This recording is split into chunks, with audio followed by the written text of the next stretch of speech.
অৰুণাচল প্ৰদেশৰ নাহৰলগুন কৃষ্টি কেন্দ্ৰৰ সোণালী জয়ন্তী বৰ্ষৰ সামৰণি অনুষ্ঠান ৩১ মে আৰু ১ জুন তাৰিখে দুদিনীয়াকৈ অনুষ্ঠিত হয় সোণালী জয়ন্তী বৰ্ষৰ সামৰণি অনুষ্ঠান। সামৰণি অনুষ্ঠানৰ মূল সভাত মুখ্য অতিথি হিচাপে উপস্থিত থাকে প্ৰতিদিন টাইমৰ মুখ্য সম্পাদক নিতুমণি শইকীয়া। লগতে উপস্থিত থাকে অৰুণাচল প্ৰদেশৰ আইন মন্ত্ৰীসহ বহুকেইগৰাকী বিশিষ্ট ব্যক্তি। ইটানগৰৰ দৰ্জীখাণ্ডু ৰাজ্যিক প্ৰেক্ষাগৃহত অনুষ্ঠিত মূল সভাত অসম অৰুণাচল দুয়োখন ৰাজ্যৰে বিভিন্ন কৃষ্টি সংস্কৃতি প্ৰদৰ্শন কৰা হয়। উল্লেখযোগ্য যে ১৯৭৪ চনতে প্ৰতিষ্ঠা কৰা নাহৰলগুন কৃষ্টি কেন্দ্ৰই ২০২৪ বৰ্ষত সোণালী জয়ন্তী বৰ্ষ কৰে।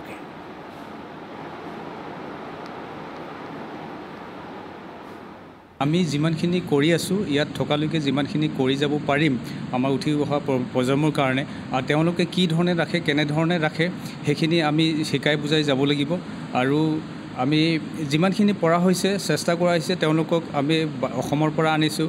অসমৰ পৰা যেনেকৈ আমাৰ সত্ৰীয়া নৃত্য শিক্ষকসকলক আনিছোঁ, আমি তেওঁলোকক আনি পেলাই ইয়াতে শিকাইছোঁ বুজাইছোঁ। ১০ দিনীয়া 11 দিনীয়া 15 দিনীয়া যিমানখিনি পৰা যায় আমি চেষ্টা কৰিছোঁ তেওঁলোকক আমি শিক্ষা দিবৰ কাৰণে মিউজিক স্কুলৰ আদি কৰি গোটেইখিনি দিবলৈ চেষ্টা কৰিছোঁ।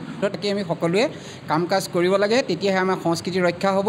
সংস্কৃতিৰ অবিহনে এটা জাতিৰ সংস্কৃতি হ'ল এটা জাতিৰ মেৰুদণ্ড। যদি আমি সংস্কৃতি ভাষা সংস্কৃতি এটা জাতিৰ পৰিচয়, আমি কেনেকৈ ৰাজনীতিৰ ঊৰ্ধ্বত থাকি আমি অসমীয়া জাতিটোক অসমীয়া ভাষা সংস্কৃতিক কেনে